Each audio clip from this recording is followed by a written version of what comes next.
찬양 감사드립니다.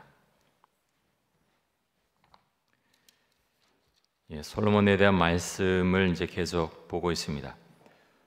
다음번에 한 번 더 보면 이제 솔로몬에 대한 말씀이 이제 끝나게 되는데요. 여러분, 솔로몬 하면 어떤 생각이 나십니까? 솔로몬은 참 뛰어난 왕이죠. 지혜도 받았고 또 재물도 많고 왕권도 강력했고요. 가질 거 다 가진 사람이었습니다. 정말 뛰어난 사람이었는데 아버지 다윗과는 다른 면이 하나 있었습니다. 가장 중요한 면인데요. 다윗은 어떤 큰 잘못을 했을 때 하나님께서 선지자나 다른 사람을 통해서 말씀하시면 그는 들었지요. 하나님 잘못됐습니다. 엎드렸습니다. 근데 솔로몬은요, 엎드리지 않습니다. 끝까지 갑니다. 잘못했지만 말씀을 해도 마음을 돌이키지 않지요. 그래서 오늘 본문에 보면 그가 마음을 돌이켰다라는 내용의 말씀이 반복되고 있는데요. 9절에 보면 솔로몬이 마음을 돌려 이스라엘의 하나님 여호와를 떠남으로 여호와께서 그에게 진노하시니라. 여호와께서 일찍이 2번이나 그에게 나타나시고 그랬습니다. 마음을 돌렸다라는 이 말씀이 여러 번 11장에서는 반복이 되는데요.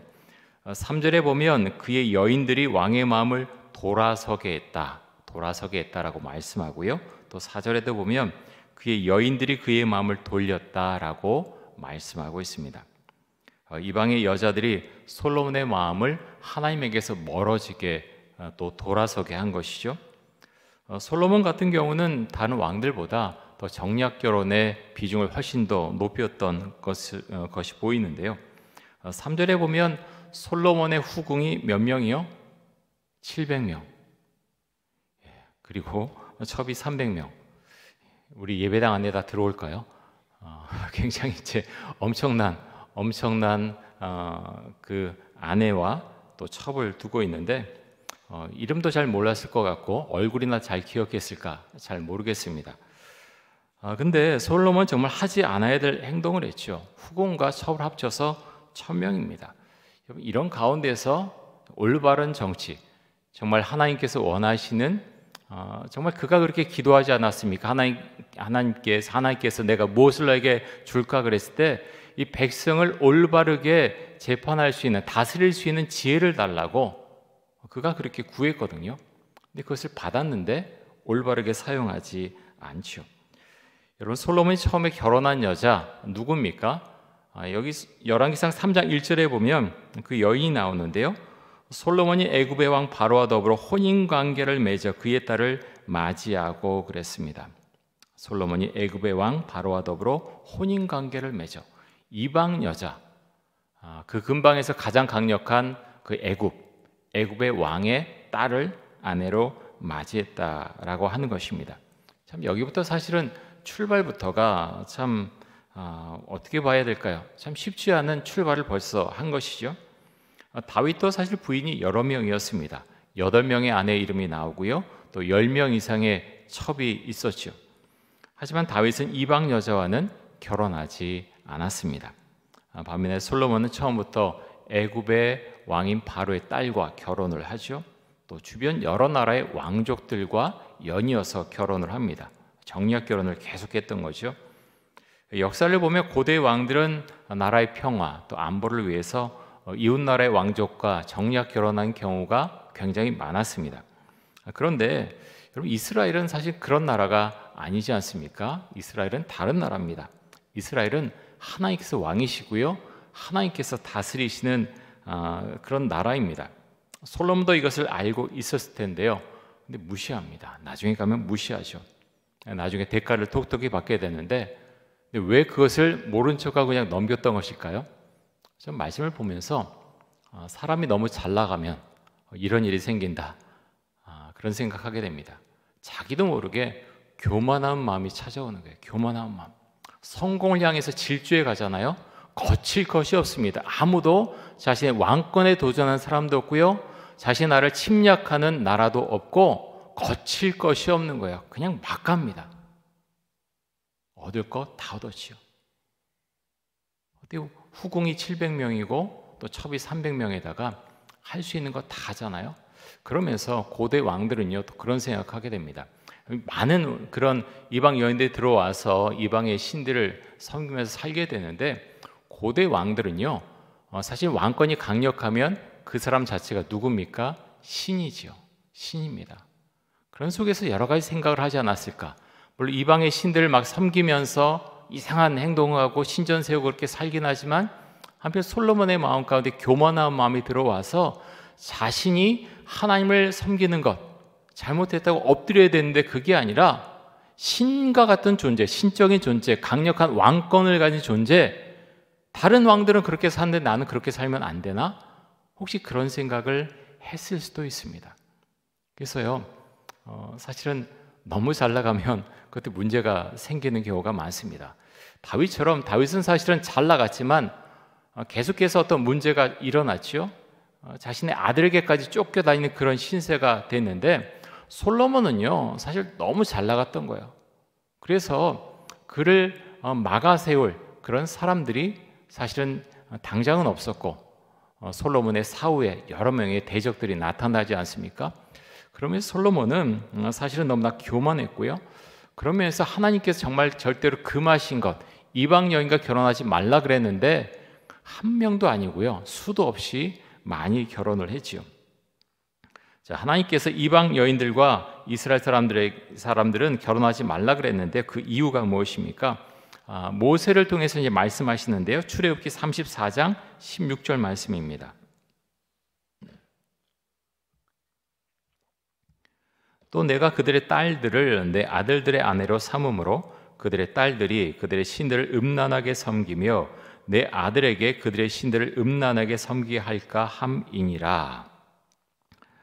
자, 하나님께서 모세를 통해서 말씀하시기를 이방의 여인과 결혼하지 말라라고 말씀을 하셨습니다. 왜냐하면 그 여인들을 따르는 신들을 음란하게 섬길까, 그것이 하나님께서는 너무 뻔히 보이기 때문에 결혼하지 말라라고 하신 것이죠. 이것이 언약의 말씀이죠. 이 언약의 말씀은 이스라엘 모든 백성에게 주신 말씀입니다. 그런데 이스라엘의 왕인 솔로몬이 이 언약의 말씀을 어겼죠. 솔로몬 정략 결혼한 여자도 굉장히 많았는데요. 오늘 본문에 보면 애굽의 공주도 있었고, 모압과 암몬, 또 에돔, 시돈, 헷 여인들 굉장히 많습니다. 그 밖에 표현되지 않은 그런 사람들도 많이 있었겠죠. 근데 여러분, 한순간에 1000명이나 되는 사람들과 한꺼번에 결혼을 했을까요?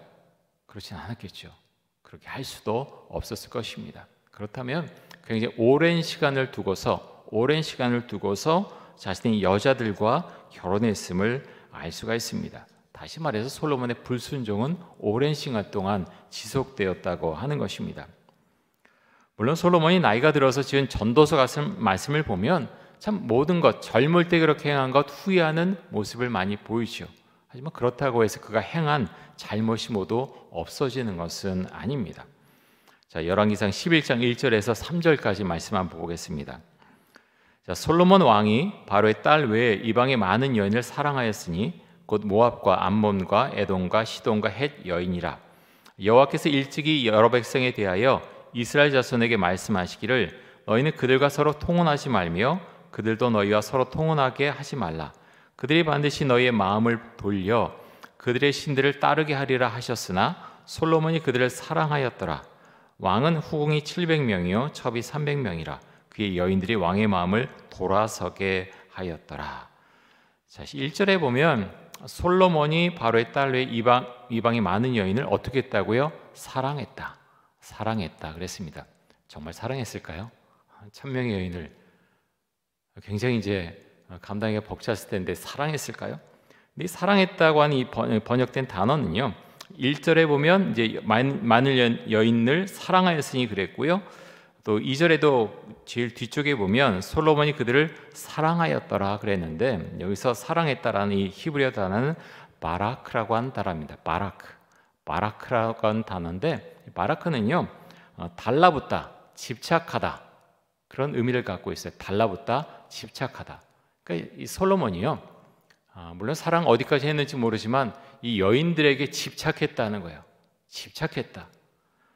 그래서 이방 여인들이 집착해서 이들 가운데 푹 빠져서 살았다 하는 것을 성경은 분명히 보여주고 있습니다. 하나님께서 이방 여인들과 통혼하지 말라고 하셨는데 솔로몬은 이를 어겼지요. 한 번 어긴 것이 아니라 오랜 시간 동안 여러 번에 걸쳐서 이방 여인들과 결혼을 했습니다. 그 결과 어떤 일이 일어났습니까? 3절에 보면 그의 여인들이 왕의 마음을 어떻게 했다고요? 돌아서게 했다. 돌아서게 했다라고 말씀합니다. 그래서 이 말씀 보면서요, 결혼을 누구와 하느냐 굉장히 중요하죠. 정말 그렇습니다. 서로 간에 많은 영향을 받기 때문에 그렇습니다. 나의 배우자가 어떤 신앙을 갖고 있느냐 굉장히 중요하죠. 또 가깝게 지내는 친구들, 내 친구들은 어떤 친구들인가, 어떤 가치관을 갖고 살고 있는가 굉장히 중요합니다. 그래서 우리는 믿음의 결혼을 해야 됩니다. 정말 그렇습니다. 그런데 이미 결혼했다면 배우자 정말 믿음을 가질 수 있도록 간절히 기도해야 되겠죠. 정말 그렇습니다. 같은 신앙, 내가 가장 중요하게 여기는 하나님을 믿고 사는 삶, 그것을 같이 살아내야 하기 때문에 정말 간절히 기도해야 되는 것이죠. 우리의 자녀들 또 손자 손녀들 믿음의 친구들과 사귀게 해달라고 기도해 주시고요, 또 믿음의 배우자를 만나서 결혼하게 해달라고 여러분 간절히 기도하시기 바랍니다. 너무너무 중요합니다. 그냥 살다가 그냥 행복하게 살면 어떤가요? 근데요, 하나님을 믿는 사람들의 목적은 사실은 가정도 거룩한 가정을 만든 것이 목적이지 행복한 가정을 만든 것이 목적은 아닙니다. 물론 행복해야죠. 우리도 행복하게 살아야 되죠. 근데 거룩이 먼저라는 거예요. 거룩한 가정을 먼저 만들고 그 다음에 행복은 따라온다 라고 우리는 성경을 통해서 그것을 배울 수가 있습니다. 그래서 여러분, 우리 자녀들 위해서 기도해 주시고요, 믿음의 친구들 특별히 많이 사귈 수 있도록, 그렇다고 믿지 않는, 교회 다니지 않는 친구들은 다 멀리하고 있는 것도 끊어라, 그런 것은 아니고요. 그들과도 관계를 갖지만, 하지만 친한 친구들이 있는데 전부 다 믿지 않는 친구들이다, 교회 다니는 친구는 한 친구도 없다, 이건 좀 심각한 거예요. 그래서 믿음의 친구들 정말 사귈 수 있도록, 가까워질 수 있도록 우리가 기도해야 되겠습니다. 자, 이어서 4절과 5절 말씀 보겠습니다.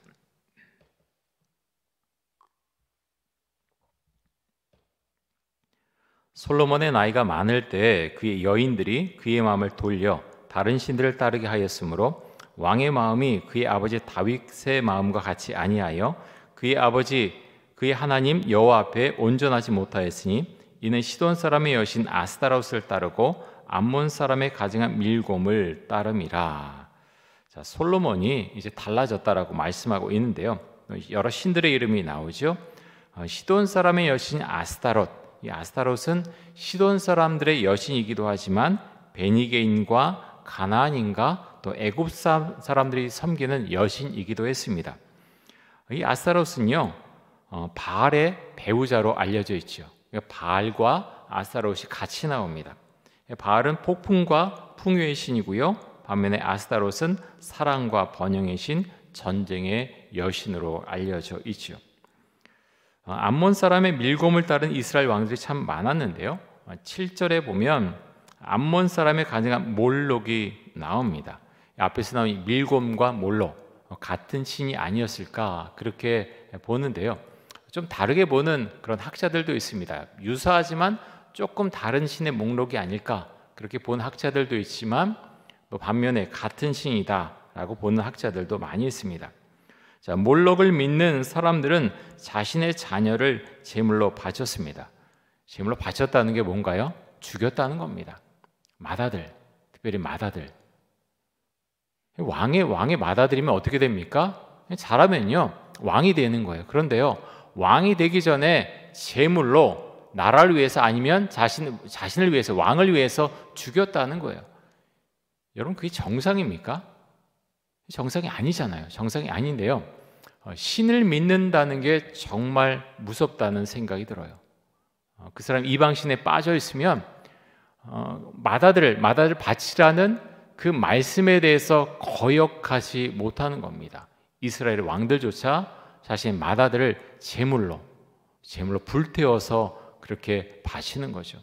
그래서요, 그 참 잘못된 신앙 갖고 있는 게 얼마나 무서운가 하는 것을 알 수가 있고요. 여러분, 이단에 빠진 사람들 어떻습니까?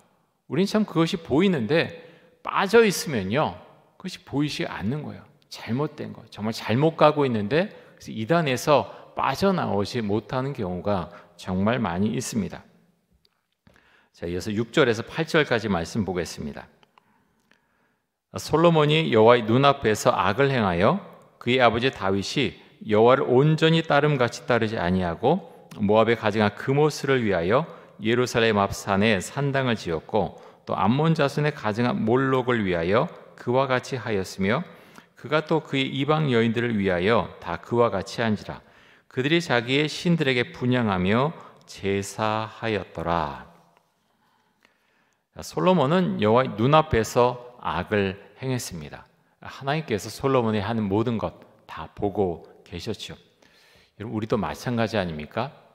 이 신앙이 굉장히 중요한데요. 하나님께서 나의 모든 것을 보고 계신다. 나의 마음을 들여다보신다. 그 신앙이 있는 사람과 없는 사람의 삶의 모습은 다를 수밖에 없겠죠. 솔로몬의 모습을 보면 참 안타깝습니다. 정말 하나님께 축복도 많이 받고 정말 정치를 잘하던 사람인데, 하나님의 정말 사랑을 독차지하던 사람인데 나중에 달라지지 않습니까?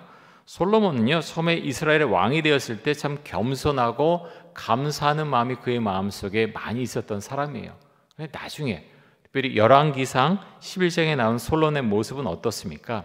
전혀 겸손하지 않고요, 감사하는 마음 사실 보이지 않습니다. 이것이 큰 문제죠. 우리의 마음은 어떻습니까? 하나님 앞에서 겸손한 마음, 감사한 마음, 어떻게 보면 너무나 뻔한 그런 말인지 모르지만 사람이 교만해지고요, 하나님에게서 멀어지면 이런 마음들이 사라진다는 거예요. 겸손한 마음, 감사하는 마음이 사라진다라고 하는 것입니다. 제가 목장교회 나눔지 첫 번째 질문에 보통 지난 주간에 감사한 내용 한 가지 이상 좀 말씀해 보십시오 그러는데요, 사실 굉장히 중요합니다. 별로 감사할 내용 없는데요, 찾는 거예요. 작은 거. 지난 한 주 동안 오늘 갑자기 한 끼를 아주 맛있는 음식 먹었습니다. 너무너무 감사한 거예요. 그런 거 찾는 거예요. 그런 거 찾다 보면 감사한 내용이 계속 나오고요, 감사를 고백하는 가운데서 우리는 하나님을 더 바라보게 됩니다. 그래서 여러분, 우리가 이런 말씀 보면서 사람은 정말 변할 수 있구나. 여러분, 그렇잖아요. 변할 수 있습니다. 솔로몬처럼 변할 수 있어요. 그가 하나님께 백성을 다스릴 수 있는 지혜를 달라고 했을 때 그가 변하리라고 사실 누가 생각을 했겠습니까? 많은 사람들이 솔로몬만은 정말 하나님만을 따르고 살 거야, 정말 그럴 거야 라고 많은 사람들이 그렇게 믿었을 것입니다. 선지자 나단 같은 경우는 그렇게 생각하지 않았겠습니까? 정말 왕을 잘 뽑았구나, 정말 하나님께 영광을 올려드리겠구나. 그런데 그런 솔로몬이 나중에 바뀌었다고 하는 것입니다. 여러분, 그래서 정말 우리가 신앙생활 한다고 하는 것, 그것은 정말 귀한 것인데 그 마음이 교만해지면, 특별히 이제 어떤 목사님들이 좀 교만해질 여지가 사실은 더 많이 있어요. 어떤 정말 큰 교회당을 짓고 그런 가운데 사실 잘못하면 교만해질 수 있거든요. 그래서 그런 면에 있어서 굉장히 조심을 해야 되는 것이죠. 자, 이어서 9절 말씀 보겠습니다. 우리 이 말씀 같이 한번 읽습니다. 솔로몬이 마음을 돌려 이스라엘의 하나님 여호와를 떠남으로 여호와께서 그에게 진노하시니라. 여호와께서 일찍이 2번이나 그에게 나타나시고. 자, 솔로몬이 마음을 돌려서 하나님을 떠날 때 하나님께서 어떻게 하셨다고요? 진노하셨다 말씀합니다. 그 전에 여기선 보면은 일찍이 2번이나 그에게 나타나셨다 그랬는데요. 자, 열왕기상 6장 11절에서 13절 말씀입니다. 여호와의 말씀이 솔로몬에게 임하여 이르시되 내가 지금 이 성전을 건축하니 내가 만일 내 법도를 따르며 내 율례를 행하며 내 모든 계명을 지켜 그대로 행하면 내가 내 아버지 다윗에게 한 말을 내게 확실히 이룰 것이요 내가 또한 이스라엘 자손 가운데 거하며 내 백성 이스라엘을 버리지 아니하리라 하셨더라. 자, 하나님의 말씀을 법도를 따라라 라고 말씀을 하셨습니다. 그렇게 하면 내 아버지 다윗에게 한 언약, 그것을 지켜나갈 거다라고 이제 하나님께서 말씀하셨죠. 하지만 솔로몬은 하나님과의 언약을 어깁니다. 자, 열왕기상 9장 말씀도 보겠는데요. 열왕기상 9장 6절과 7절입니다. 만일 너희나 너희 자손이 아주 돌아서서 나를 따르지 아니하며 내가 너희 앞에 둔 나의 계명과 법도를 지키지 아니하고 가서 다른 신을 섬겨 그것을 경배하면 내가 이스라엘을 내가 그들에게 준 땅에서 끊어버릴 것이요 내 이름을 위하여 내가 거룩하게 구별한 이 성전이라도 내 앞에서 던져버리리니 이스라엘은 모든 민족 가운데에서 속담거리와 이야기거리가 될 것이며, 자, 하나님께서 솔로몬에게 이렇게 2번 말씀하셨다는 것입니다. 하나님만을 섬겨라, 하나님을 따르라 라고 말씀하셨는데 이것을 솔로몬이 나중에는 지키지 않았다고 하는 것입니다. 회개하지 않고 자신이 하고 싶은 대로 그렇게 인생을 살아갔죠. 그래서 나중에 솔로몬은 그에 합당한 벌을 받게 됐는데요. 하나님께서는 다윗을 생각하셔서 솔로몬에게 벌을 내리지 않으시고 그의 아들 시대, 솔로몬의 아들 시대에 벌을 내리시게 되는데요. 자, 10절에서 13절까지 말씀 보겠습니다. 일에 대하여 명령하사 다른 신을 따르지 말라 하셨으나 그가 여호와의 명령을 지키지 않았으므로 여호와께서 솔로몬에게 말씀하시되 내게 이러한 일이 있었고 또 내가 내 언약과 내가 내게 명령한 법도를 지키지 아니하였으니 내가 반드시 이 나라를 내게서 빼앗아 내 신하에게 주리라. 그러나 내 아버지 다윗을 위하여 내 세대에는 이 일을 행하지 아니하고 내 아들의 손에서 빼앗으려니와 오직 내가 이 나라를 다 빼앗지 아니하고 내 종 다윗과 내가 택한 예루살렘을 위하여 한 지파를 내 아들에게 주리라 하셨더라. 자, 하나님께서 솔로몬이 하나님에게서 돌아선 것에 대한 징벌로 그의 아들의 시대에 반드시 내 나라를 내게서 빼앗아 어떻게 한다고요? 내 신하에게 줄 것이다 라고 말씀을 하십니다. 지금 말씀 그대로 이루어졌죠. 이스라엘이 나눠지게 됐죠. 르호보암 때 나눠지게 돼서 위쪽에는 북이스라엘은 10지파, 누가 다스립니까? 솔로몬의 부하였던 여로보암이 다스리게 되죠. 그리고 르호보암은 유다 지파와 베냐민 지파를 다스리게 되는데요. 하나님께서 그렇게 너무나 초라하게 만드셨다라고 하는 것입니다. 오늘 말씀을 보면서 그런 질문을 하게 됐습니다. 진정한 평화는 어디서 오는가? 진정한 평화는 어디서 오는가? 솔로몬은요, 왕권의 안정을 꾀한다고 하면서 정략 결혼을 많이 했죠. 또 나라의 평화를 위해서 내가 이렇게 한다라고 스스로 합리화를 시켰을 것입니다. 그래서 이스라엘 주변국에 있는 나라의 왕족들과 많이 결혼을 했지요. 하지만 솔로몬의 정책은 실패했습니다. 이스라엘은 하나님께서 다스리시고 보호하시고 통치하는 나라입니다. 이방 나라의 어떤 강력한 왕이나 강력한 신이 보호해주는 그런 나라가 결코 아니죠. 여러분, 우리 가정은 어떻습니까? 제가 신방하다 보면은 가끔 그런 분이 계세요. 내가 제사를 안 드려야 되는 건 알지만 가정의 평화를 위해서 제사를 좀 드리고 있습니다. 양해해 주십시오. 근데 양해해야 할 사항은 아니고요. 그래서 정말 그런 생각하게 됩니다. 근데 그 말이 맞나요? 정말 가정의 평화를 위해서 그렇게 하는 행동일까요? 예수님께서 이런 말씀을 주셨습니다. 자, 마태복음 10장 34절에서 38절까지입니다.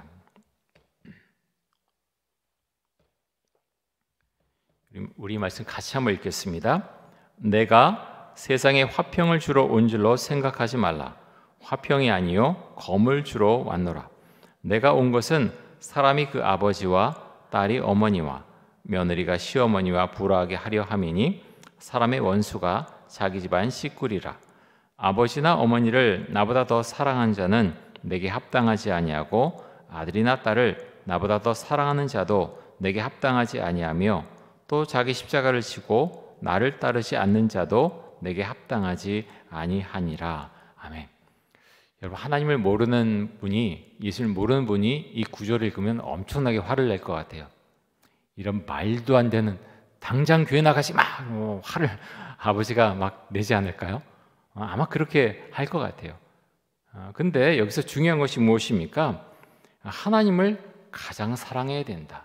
그것을 말씀하십니다. 하나님이 첫 번째고 너의 배우자, 자녀, 부모님은 그 다음이다. 하나님을 먼저 사랑하고 예수님께서 뭐라고 말씀하셨습니까? 성경은 하나님을 사랑하는 것 그리고 이웃을 사랑하는 것 그 두 가지인데 그 이웃 가운데 누가 들어가 있습니까? 가족이 들어가 있죠. 가족 중에서 누가 가깝습니까? 배우자, 자녀, 부모님 가장 가깝지요. 하나님을 사랑하는 것이 먼저고요. 그 다음에 이웃을 사랑하는 것입니다. 우선순위가 반드시 지켜져야 한다고 하는 것입니다. 여러분 그것이 너무나 중요합니다. 우선순위가 바뀌면요 이렇게 다른 것들이 바뀌는 거예요. 가정의 평화를 위해서 제사를 지낸다. 그것은요 우선순위가 바뀐 것입니다. 하나님을 사랑하는 것 그것이 가장 앞설 때는 결코 그런 생각을 할 수가 없는 거예요. 그럼 평화를 위해서 그렇게 한다. 그게 아니고요. 평화를 위해 진정한 평화를 위해서 복음을 전해야 된다는 거예요. 때로는 처음에 갈등이 일어나고 때로는 말싸움도 할 수 있고 여러 가지 어려운 점이 생길 수 있지만 복음이 가장 중요하고 구원이 중요하기 때문에 그래서 복음을 전하다가 어려운 일이 생길 수 있지만 진정한 평화를 위해서 복음을 전해야 된다라고 하는 것이죠. 그것이 하나님이 가장 우선이고 하나님이 가장 먼저라는 것입니다. 그것이 분명할 때 우리는 어떻게 해야 되는가, 어떻게 내가 생각하고 어떻게 살아야 되는가 하는 것을 알 수 있다는 거죠. 그래서 여러분 이것이 우리 신앙관에 분명하지 않으면 계속해서 물론 이렇게 막 집에 가서 막 싸우라고 지금 말씀드린 건 아니에요. 근데 이것이요 우선순위에 대한 것이 너무나 중요하다는 것입니다. 하나님에 대한 사랑, 그 믿음이 가장 중요하다 생각하면요 거기에 맞춰서 자꾸 지혜를 짜내고 어떻게 말해야 될까, 어떻게 해야 될까 그것에 대해서 연구하고 또 집안 식구에게 행하게 되죠.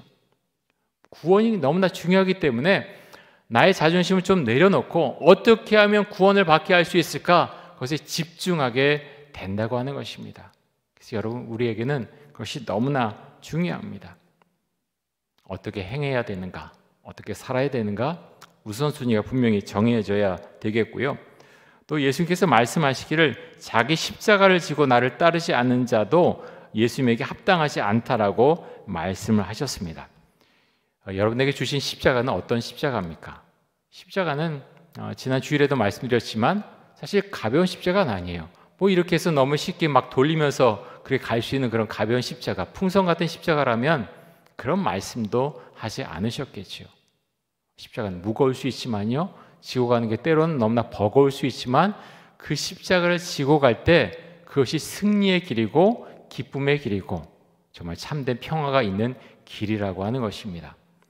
우리에게 주신 십자가 각자가 다를 텐데요 우리가 그것을 감사함으로 또 기쁨으로 그 십자가를 짊어지고 갈 수 있기 원합니다. 그래서 목장교회가 또 있는 게요 십자가를 지고 가는데 물론 혼자 지고 가야 되지만 그것을 나눌 사람이 있고 함께 기도할 사람이 있다고 하는 것은요 정말 엄청난 아군이 나에게 있는 것입니다. 사랑하는 성도 여러분 함께 힘을 낼 수 있기를 원하고요 그렇게 믿음의 길을 걸어가면서 특별히 구원의 역사를 이뤄가는 그런 삶에 있어서 함께 나누고 서로 기도 제목을 나누고 함께 기도하는 것 너무나 중요하고 그렇게 했을 때 정말 주께서 더 기뻐하시는 삶의 방향으로 우리가 살아갈 수 있을 것입니다. 그런 은혜가 우리 삶 가운데 펼쳐질 수 있기를 원합니다. 우리 이 시간 같이 한번 기도하겠습니다. 이 시간 기도할 때 하나님의 말씀을 가장 중요하게 여기고 또 하나님을 가장 우선순위에 놓을 수 있도록 하여 주옵소서. 하나님께서 기뻐하신 것을 기뻐하게 해주시고 하나님께서 진노하신 일에 진노하게 하여 주옵소서. 나에게 주신 십자가를 감사함으로 지고 가게 하여 주옵소서. 우리 함께 통성으로 기도하겠습니다. 하나님 아버지, 오늘도 솔로몬에 대한 말씀을 보았습니다. 그는 정말로 하나님께서 아끼신 사람이었고 솔로몬도 하나님을 사랑하는 그런 사람이었습니다. 하지만 그는 변했고 하나님의 진노를 이끌어내는 그런 삶을 살아가게 됩니다. 사랑의 주님, 하나님 우리의 삶이 주 앞에 놓여 있습니다. 주께서 나를 보고 계시고 주께서 우리를 보고 계십니다. 하나님 아버지여, 우리가 하나님을 믿고 살아가는데 온전한 믿음으로 온전한 마음으로 살아갈 수 있기를 간절히 원합니다. 우리의 삶 가운데 늘 역사해 주시고, 우리의 삶 가운데 특별히 우리가 짊어지고 가야 될 그런 십자가들이 있습니다. 십자가를 잘 지고 갈 수 있도록 주의 은혜를 주옵소서. 우리의 힘을 주시고 영력도 주시고 또 믿음을 더해 주시기를 간절히 원합니다. 때로는 그 십자가 너무나 버겁고 언제까지 그 십자가를 짊어지고 가야 되는가, 우리의 마음이 무너지고 어려울 때도 많이 있습니다. 하지만 주님 우리에게 힘을 주시고 하나님 믿음의 사람들이 걸어갔던 길을 우리도 걸어갈 수 있기를 간절히 원합니다.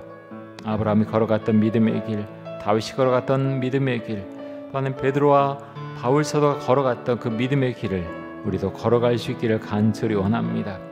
하나님을 믿고 살아가는 것, 그 신앙을 고백하며 살아가는 것, 그것이 나의 마음 가운데 기쁨을 주고 하나님 그것이 나의 마음 가운데 화평을 주는, 평안을 주는 것임을 우리가 늘 기억하고 주님과 함께 동행하며 주께 주시는 기쁨과 평안 가운데서 우리가 삶을 살아갈 수 있기를 간절히 원합니다. 하나님 우리에게 믿음을 주시고 하나님 나에게 주신 십자가를 감사함으로 짊어지고 갈 수 있는 믿음과 은혜를 주옵소서.